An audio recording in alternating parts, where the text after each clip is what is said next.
안녕하십니까. 머니케어 뉴스 케어맨입니다. 시간 참 빨리 갑니다. 2월달 한 중순쯤에 고령인도 관련돼서 리포트 한번 드린 적이 있습니다. 그런데 동종목 같은 경우가 조금 어닝이 좀 달라진 부분이 좀 있어서 주가가 잘 오르지 않고 있는 부분도 좀 있고요. 왜 지금 이런 상태가 진행되고 있는지, 앞으로는 또 어떻게 진행될 것인지, 이런 부분들 중간 점검하도록 하겠습니다. 당시에도 이야기 드렸지만 상당히 아저씨 같은 스타일이기 때문에 PBR 낮은 곳에서 PBR 높은 곳에 갈 때까지만 기다리면서 수익을 추구하자, 이런 말씀 드렸고요. 당시에 1차는 한 5만 5천 원, 2차는 한 6만 5천 원 정도 예상해 드렸던 걸로 기억이 납니다. 항상 이 종목 같은 경우 PBR이 한 0.4까지도 내려갔다가 한 1까지도 올라가는 그런 모습인데요. 바로 그것이 경기하고 상당히 민감하게 움직이는 그런 종목이기도 하기 때문이라 생각하시면 좋을 것 같고, 일단 아라미드 부분은 큰 문제가 없고요. 그다음에 타이어 코드 부분도 사실 큰 문제가 없습니다. 중국 공장 가동 안 하고 있으니까 말입니다. 그래서 실질적으로 지금 나오는 건 영업이익은 나오는데 광학 필름 부분에서 아직까지 문제가 좀 있습니다. 특히 전기 전자재료 이쪽에 많이 좀 개선이 되어져야 되는데 아직 그쪽 부분이 개선이 되고 있지 않다는 거죠. 거기서 적자가 좀 계속되고 있다 보니까 주가는 더 하방으로 내려가진 않지만 계속해서 지지부진한 모습이죠. 영업이익이 예를 들면 증익되거나 혹은 매출이 증익되는 그런 모습들이 나오려고 하면 조금 더 시간이 좀 필요한 것 같습니다. 특히 전기전자 분야 이쪽 부분은 디스플레이 하고요. 4분기하고 내년도 1분기 이쯤부터 개선된다는 리포트들은 제가 다른 리포트 하면서 계속 이야기 드렸지 않습니까? 그래서 그때까지 좀 가야지 되지 않나, 이런 생각을 가지고 있습니다. 그래도 나름 1년을 들고 있는데 한 30% 정도의 수익성을 보고 거래한다고 하는 것은 상당히 의미가 있는 것이라 생각합니다. 특별히 신경 쓸 것도 없지 않습니까? 왜 더 내려갈 것은 없으니까 말입니다. 그래서 제가 하방은 경직되어 있는 상방이 문제다, 이런 이야기 상당히 많이 드렸는데 그 부분은 조금 있다가 개선이 될 것 같기도 하고요. 왜냐하면 지금 반도체 부분, 이런 부분에서 특히 PCB 부분, 그런데 필름이 많이 들어가야 되지 않습니까? 그다음에 스마트폰이 또 개화하고 있지 않습니까? 그래서 거기 또 들어가는 필름들, 그 디스플레이 부분이 조금 처지고 있어서 거기서 좀 매출이 좀 빠지고 있는 부분, 이런 것들은 고려해 보면 앞으로 전체적으로 보면은 뭐 제가 OLED 얘기도 드렸지 않습니까? 거기에도 코팅 필름 들어가야 되고요. 아무튼 여러 가지 과정을 우리가 좀 생각해 보면 앞으로 나빠질 것은 별로 없다라는 결론을 좀 드리고 진행하도록 하겠습니다. 자, 2024년도가 상당히 중요할 거다라는 부분도 이야기 같이 드리도록 하고요. 오늘도 도움이 되시면 좋아요 많이 부탁드리도록 하겠습니다. 2023년도 타이어구도 업황은 많이 개선될 줄 알았는데 또 둔화가 됐어요. 왜? 뭐 이런 부분들은 아무래도 우리가 좀 생각을 해보게 되면 그러니까 과하게 좀 공급되는 경향도 없지 않아 있고요. 특히 뭐 한국 타이어도 좀 영향을 미쳤다, 이렇게 생각할 수가 있을 것 같습니다. 자, 그 부분 떠나서 일단은 개선되는 게 확실하게 나타나야 되는 거고요. 지금도 타이어 코드 부분은 특히 이제 중국에서 나타나는 매출이 별 볼 일이 없었어요. 그쪽에서 예를 들면 많이 지수가 올라가야 되고 PMI 지수도 올라가고 이런 부분들이 있어야 되는데 아예 가동을 멈춰버리고요. 그냥 수익 나는 구조로만 진행하고 있다라는 점 알려드리고요. 과학용 필름, 전자재료 이쪽 부분에서 적자가 상당히 부담으로 작용하고 있는 부분인데 이쪽에서 플러스 전환한 시그널이 나온다라고 하면 전체적인 큰 메인 스트림이겠죠. 이 동사가 하고 있는 거는 아라미드와 타이어코드와 광학용 필름, 이 세 가지인데 지금 두 가지는 흑자가 나고 있고요. 광학용 필름에서 적자를 까먹고 있으니까 업사이드로 주가가 이동하지 않는 거, 이것만 생각하시면 될 것 같고, 그래서 제가 볼 때는 앞으로 한 분기 정도 후면 괜찮을 것 같고요. 또 좋은 소식은 뭐냐면 11월부터 아라미드 공장이 증설이 돼서 가동이 되기 시작하면 매출 증익에 대한 기대치가 또 나오게 되니까 주가는 조금씩 우상향에 갈 것으로 예측을 가능합니다. 자, 주가 지표는 보통 PBR로 계산을 많이 합니다. 동종목 같은 경우는 0.5배에서 보통 1배 수준 사이를 움직이는데 여러분들께서 좀 보시는 거 한 0.7에서 8 정도만 보고 올해는 가보자 라는 말씀 좀 드리고 싶고요. 타겟 프라이스는 맥스 6만 5천 원 이상을 보는 거고요. 1차는 5만 5천 원 이야기 드리는 것이 가장 적정할 것 같다라고 이야기 드리고 싶네요.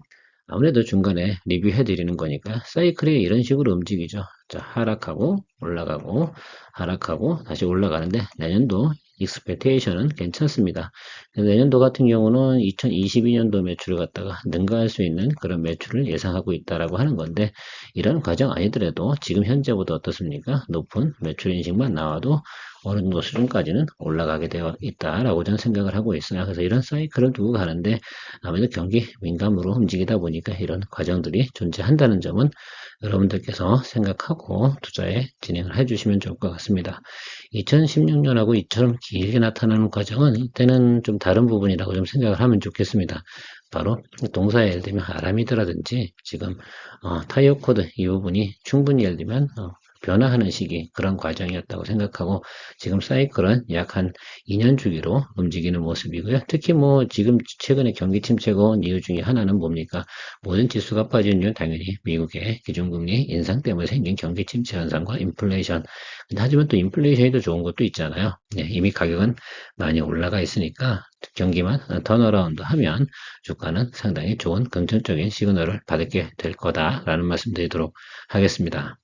무엇보다도 타이어 코드 증설 규모가 상당히 중요한데요. 지금 아무튼 뭐 지금 말씀드리고 싶은 건 중국 공장 3만 톤급 정도 되는 거 지금 폐쇄해가지고 가동시키지는 않고 있습니다. 그러니까 이 부분은 점차적으로 이렇게만 늘어나기만 한다고 해도 수익이 진행이 되고 있는 것들이 있고요. 우리가 좀 고민해야 될 부분은 앞으로 중국에 있는 가동 공장이 더 가동이 될 수 있을까 없을까 이 부분만 더 생각하면 이쪽 부분만 돌아간다는 또 소식이 나오게 되면 상당히 주가 또 많이 달리죠. 지금 한국, 중국, 베트남의 공장을 가지고 있는데 지금 베트남하고 한국 공장은 가동 중이고 중국 공장은 지금 스탑되어 있는 상태다라고 생각을 하시면 될 것 같습니다. 중국에서 그러니까 수요가 아직 안 받쳐주고 있다라고 우리가 고려하면 되겠죠. 그 부분 점차적으로 제가 그랬지 않습니까? 중국 리포트 하면서 조금 이야기 드렸던 것 중에 하나가 중국도 지금 PMI 지수가 계속해서 낮아지는 쪽에서 상단으로 움직이는 건데 중국의 지금 지수 정도는 PMI 지수는 3월을 저점으로 해서 조금씩 개선되고 있는 모습이 나타나고 있는데 늦어진 이유 중에 하나는 리오프닝을 다른 나라보다 3개월 정도 늦게 진행을 했고요. 그런 것들도 중국도 열심히 예를 들면 개선을 하기 노력하는데 지난달까지 나온 지표도 보면 크게 예를 들면 업사이드로 경기가 올라간 것을 나타나고 있지는 않습니다. 조금씩 올라 좋아지고 있는 모습만 보이고 있어서 그 점이 조금 변화가 오는 과정도 우리가 체크를 좀 해봐야겠다라고 생각을 하고요. 항상 보면 근데 동종목 같은 경우는 시간이 좀 오래 좀 걸립니다. 그 점은 좀 여러분들께서 양해를 하시면서 투자를 해 나가시는 것이 의미가 있을 거다.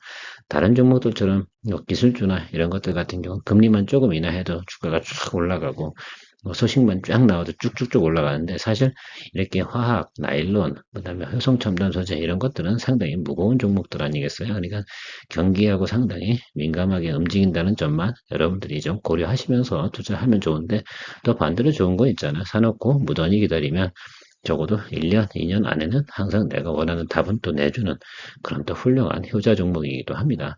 그런 사이클을 좋아하시는 분들도 계시고요. 그렇지 않은 분들도 많죠. 대부분인데 그렇진 않죠. 제가 한국가스공사라든지 고령인당 같은 경우는 1년에 낮은 점에서 높은 점에서 그냥 매도하는 그런 아주 그냥 고민 없는 종목이다라고 한번 설명드린 적이 있습니다. 그런 과정으로 우리가 체크하면서 투자에 방향을 좀 잡으시면 마음이 편하지 않을까 이렇게 이야기 드리겠습니다. 위로하려고 그런 말씀 드리는 건 아니고요. 원래 이런 종목은 그렇게 투자하는 게 맞거든요. 지금 효성 뭐 TNC도 마찬가지고요. 효성 첨단 소재 같은 경우도 마찬가지입니다. 어느 날부터 갑자기 수급이 쏠리면서 계속해서 또 상승할 때 상승하거든요. 바로 그것들이 예를 들면 외국인이나 기관들이 매수하는 이유 중에 하나거든요. 그것을 두고 뭐냐면 얘네들이 돌아가기 시작을 하면 모든 예를 들면 경기 민감 소재들도 같이 잘 돌아가기 시작한다는 걸 우리가 인지하고 있다는 것들이죠. 그래서 그런 것들을 우리가 감지도 할 수 있고요. 이런 종목들이 또 우상승으로 움직이고 있는 과정에서 우리가 생각해 보면 웬만한 주식들은 다 우상승한다는 것도 우리가 착안해 볼 수가 있을 거예요. 그래서 좀 이런 종목들도 우리가 계속해서 모니터링 하는 것들이죠. 동사 같은 경우가 지금 진행하고 있는 것들, 아라미드, 캐파 증설하는 거죠. 지금 효성 첨단 소재 같은 경우 이것 때문에 주가가 벌써 한 번씩 쭉쭉 올라가고 있고요. 그 다음에 아무래도 뭐 리밸런싱 부분도 있어서 효성 첨단 소재 같은 경우는 주가가 더 반응이 온 거고, 지금 고령인더 같은 경우는 그 부분하고 좀 리밸런싱 효과는 별로 없었어요. 그러다 보니까 결국은 실적인데, 실적이 올라가는 것들, 여기 이 부분, 요게 아마 제가 볼 때는 턴어라운드의 키가 되지 않을까. 그럼 조금 선반영 한다 그러면 언제쯤 선반영 하겠습니까? 여러분, 제가 볼 땐 한 10월? 9월? 뭐 이쯤 되면 여러분들 이렇게 턴어라운드 하는 모습이 나오겠죠. 뒤에 차트 보면서 어떻게 흘러갈 건지에 대해서는 정리를 해드리도록 하겠습니다.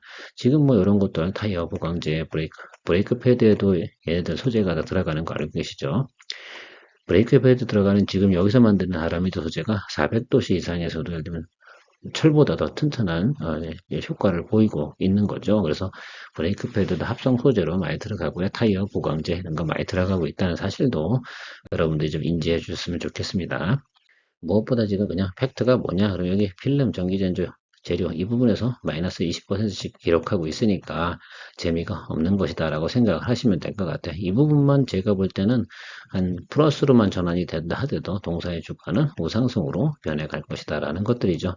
근데 그 부분들 전기전자 이 부분 제가 보니까 스마트폰하고 뭐 이런 것들 디스플레이 이런 것들 앞으로 수주나 이런 것들이 들어오는 과정들이 3분기 좀 되면서부터 다 쏠려 있는 것 같아요. 그러니까 아라미드 증설하고 요거 같이 겹쳐서 업황이 개선되는 모습은 그쯤이니까 제가 볼 땐 지금부터 한 3달 정도만 참아주셔도 충분히 그 다음부터 기대해 볼만 하다라고 정리를 해드리도록 하겠습니다. 차트 보면서 좀 마무리하면 좀 차트가 조금 아쉽죠. 여기 트라이 하려다 못했죠. 여긴 트라이 했어요. 자, 아주 좋았잖아요. 21 이동평균선이 자 60일과 120일 크로스해서 드디어 뭐가 생긴 겁니까? 자 60일과 120일이 턴오버 이렇게 돼야 되는 부분인데 그게 되다 말았죠. 왜? 매출이 안 나오니까 말입니다. 그러니까 이 타임에서 어떻게 돼야 돼요? 원래 이렇게 매출이 나오고 이익이 나왔으면 이렇게 치고 올라가야 되는데 이 부분이 안 나온 거죠. 언제쯤 나오겠어요? 지금은 이게 배열이 이렇게 들어가고 있지 않습니까? 그래서 결과적으로는 이렇게 다 모일 거예요. 요번엔 좀 다르게 보시죠. 그럼 일봉이 여기서 이렇게 치고 올라가는 이런 모습이 나오면 실질적인 부분인데 이 텀과 기간을 살펴보시면 언제쯤 다 만날 것 같습니까? 계산을 좀 해보면 한 달 후 정도입니다. 그러니까 한 7월 초, 중순 이 정도 돼야지만 얘네들이 다 만날 거고요. 그렇다고 한 번에 치고 올라갑니까? 그렇지 않죠. 이제부터는 개선이 다 턴어라운드 하면서 올라갔다가 다시 눌리는데 그때쯤 올라오는 게 뭐라고 했습니까? 120일 이동평균선 아주 정직하게 갈 것 같습니다. 그 다음에 올라가는 것들이 뭐다? 우리가 생각하는 10월달, 11월달에 예를 들면 그런 증설 이슈와 감을 잡아서 같이 갈 가능성이 상당히 높다. 저는 이런 시나리오를 여러분들한테 그려드리는 것이 맞다 이렇게 생각을 하고 있습니다. 지금 더 방향에서 만약에 그런 것들이죠. 뭐 타이어 코드라든지 아라미드 부분에서 다시 적자가 난다. 그럼 저기서부터 더 주가가 하락하는 것이고요. 지금 예를 들어 광학 필름 정도에서 적자가 나는 건 서로 퉁퉁치기가 되거든요. 그러니까 지금 정도 주가 수준에서는 더 하락할 만한 사유는 없습니다. 그러니까 광학필름하고 전자재료 이쪽 부분에서 주가가 플러스 영업이익이 개선되는 모습이 나오면 무조건 우상승으로 가는 건데 지금 많은 리포트들이 어떻게 나와요? 전기전자 부분은 3분기 말부터 4분기에 좀 개선이 되기 시작을 하고요. 자 그렇다고 하면 선오더는 언제쯤 나와요? 그거보다 두세 달 앞서서 나오겠죠. 아무튼 소재니까. 그리고 디스플레이는 내년도 1분기 이쯤이 예상이 되니까 디스플레이와 OLED 이런 거 앞에서 설명을 한번 드린 적이 있습니다. 어제 BH 보신 분들은 조금 상상이 가실 거라 생각이 드는데요. 거기서 생각해 보시면 1월 달부터 디스플레이가 좋아지네. 그럼 디스플레이에 관련된 소재들도 얘들이 납품하고 있는데요. 그런 것들이 조금씩 플러스로 전환이 될 겁니다. 이미 인플레이션 때문에 많은 단가들이 올라가 있습니다. 그러니까 우리가 체크를 해보면 소재를 제공하고 있는 이런 회사들 같은 경우는 시간이 문제지 바로 언젠가는 분명히 업사이드로 분명히 개선이 될 것이다 라고 생각을 하면 될 것 같고요. 다운사이드 이유가 별로 없기 때문에 계속해서 보유 의견을 드리도록 하겠습니다. 분명한 건 이제 제가 말씀드린 지 3개월밖에 지나지 않았다라는 점 참 착안해 주시고요. 아직도 그럼 제가 말한 유효기간 1년인데 10달 정도가 더 남아 있습니다. 그 안엔 충분히 제가 말씀드린 구간인데요. 뭐 당연히 여러분도 아시겠지만 주가 차트다 보시면 여기 빈 공간은 여기잖아요. 그때도 52,000에서 55,000원 요 사이 이야기 드렸고 두 번째 공간은 여기잖아요. 그러니까 이 점을 좀 착안해서 우리가 계산해 보면 아 이렇게 가겠구나라고 생각을 하는데 올해는 55,000원 이 정도 수준 보고요. 다음번 사이클에서 경기가 이렇게 호전되는 그런 사이클까지 나온다 그러면 그 다음에 보는 것들이 65,000원 이렇게 멈추지 않고 가죠 사실은. 이런 종목들 같은 경우는 경기가 사이클이 딱 돌아서 경기가 우상향에서 간다라고 생각을 하면 조금 업황 개선이 나타나면 쉬지 않고 오른쪽으로 계속 달려가다가 최고점을 딱 찍는 그 순간이 마무리 단계입니다. 또 어떻게 보면 시간을 두고 천천히 올라가니까 쫄 필요도 별로 없고요. 떨어질 땐 좀 급격히 떨어지긴 하지만 올라갈 때는 적당한 속도를 가지고 올라가기 마련 아니겠습니까? 그래서 높은 수익을 또 추구할 수 있는 그런 또 장점도 가지고 있거든요. 전기전자 막 그러니까 IT 이런 것도 생각해 보면 주가가 하루에도 막 7%, 8%씩 막 올라가다 보면 야 이거 언제 팔아야 돼? 기술적으로 접근해야 되는데 기술적 트레이딩이 안 되시는 분들 같은 경우는 홀드하고 있기가 상당히 부담스럽거든요. 왜? 적어도 또 전혀 주식을 모르는 분들은 홀드할 수 있겠지만 조금 주식을 하는 분들은 이거 불안해서 못 살거든요. 저는 이런 종목들은 또 좋은 점이 그거예요. 우상향으로 하서 달려가기 시작하면 과거의 최고점 7만원, 8만원 이 수준까지도 갈 수 있는 그런 기록적인 모습을 우리가 즐길 수도 있다. 이런 부분까지도 고려해 볼 수가 있어요. 그래서 서로 다 장단점이 있는 종목이지 이거는 야 느려서 답답해 이런 것은 아니라고 생각을 합니다. 그래서 경기하고 민감하게 같이 사이클을 맞춰서 돌아가는 그런 종목들 같은 경우 오히려 수익이 나중에 크게 낼 수 있는 그런 과정들이라 생각하고 이렇게 묵직한 종목들은 조금 더 큰 돈을 더 투자해 놔도 큰 부담은 또 없지 않습니까? 자, 그런 것들 잘 생각해 보시면서 투자 전략을 고민해 내시면 상당히 좋을 것 같다라고 저는 이야기 드리고 싶습니다. 무엇보다 우리가 해야 되는 일들은 중국에 가서는 수익을 추구하는 것이거든요. 그래서 우리가 원하는 수익 20%면 20% 타겟을 정하시고 또 30%면 30% 타겟을 정해서 그곳에 도달이 되기만 하면 되지 않나 이런 말씀을 좀 드리고 싶습니다. 절대 고롱인더 같은 경우는 트레이딩 관점에서는 접근하는 종목은 분명히 아니다. 트레이딩 관점으로 접근해야 되는 종목들은 요즘같이 좀 유행하고 있는 것들 그런 것들이 바로 트레이딩 관점으로 접근하는 것들이죠. 이런 것들은 뭐 일반 젊은 사람들이 별로 좋아하지 않는 종목이니까 묵직하게 가는 그런 패시브 펀드 같은 종목이다라고 저는 생각을 하고 있습니다. 그런 관점으로 계속해서 접근해 주시고요. 판단을 내려주시면 투자할 때 조급함도 없어지고 불안한 마음도 없어질 것 같다라고 의견 드리고 싶고요. 오늘 어떠셨습니까? 좀 도움이 되셨나요? 자, 쉬는 날인데 뭐 너무 복잡하게 생각하지 마시고요. 마음 편안하게 정하시고 좀 기다려 주시면 될 것 같다. 이런 의견 드리고 마무리 짓도록 하겠습니다. 늘 여러분들의 투자 생활에 큰 도움이 되도록 노력하는 개어맨이었고요. 좋아요, 구독 감사드립니다.